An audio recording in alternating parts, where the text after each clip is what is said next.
unpack that a little bit because that's actually where I was going. Good. So what would you say is the difference between me if I said I am gay versus if I said I am same-sex attracted? And why is that distinction important if I was a person who was same-sex attracted who wanted to follow Christ? Why is that distinction important? And why is that important for listeners to hear? Yeah, so let me, to answer that question, I want to first explain how others who I disagree with would use that term, okay? So I'm going to kind of first explain the other side before I explain my side and my critique of that side.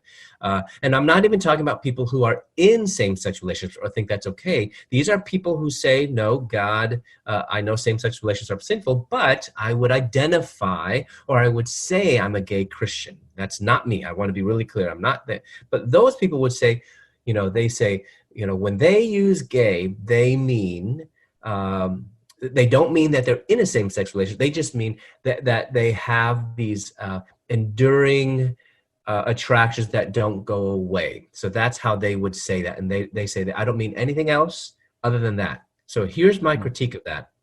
The problem with that is no individual, no person can redefine words. Words have meaning from how? I mean, they develop from culture. I mean, so for example, gay 100 years ago did not mean what we mean it today.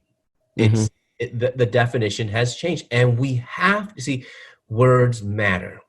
As a person in ministry, we have, and a person who uses words to equip and encourage and exhort, I have to be aware of every word that I say, because my words hopefully will exhort and encourage and build up and maybe even challenge and maybe even convict, of course, I mean, through the Holy Spirit.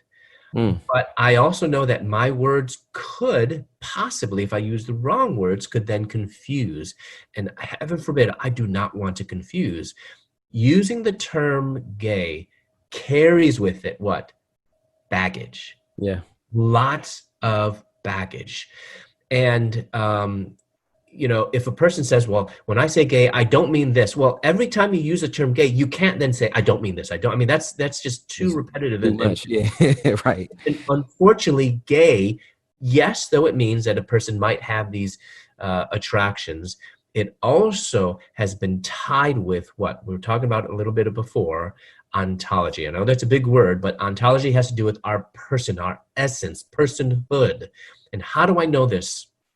Because if you were to ask a person who identifies as gay, tell me, you could ask them, maybe it's your friend, maybe it's a relative, and say, I know what the term gay means, but I just want to hear you use your own words to tell me what you mean by the term gay.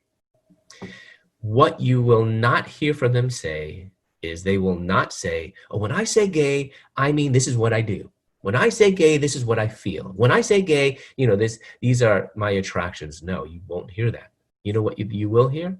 When I say gay, I mean this is who I am. This shift from what to who has created this radically distorted view of personhood. And so sexuality has unfortunately become who we are when it really should be how we are.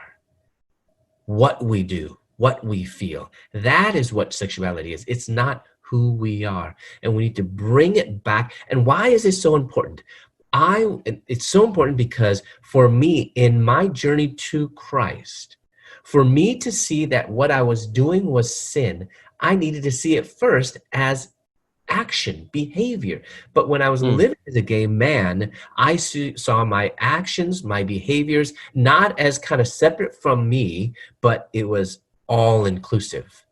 Right. So I need to separate my identity from my behavior and my attraction. And so once I was able to do that, then God could come in, the Holy Spirit can come in and say, these behaviors and these desires, not the temptation, not sin, but the desires are sinful, and we need to flee those desires. We need to put them to death.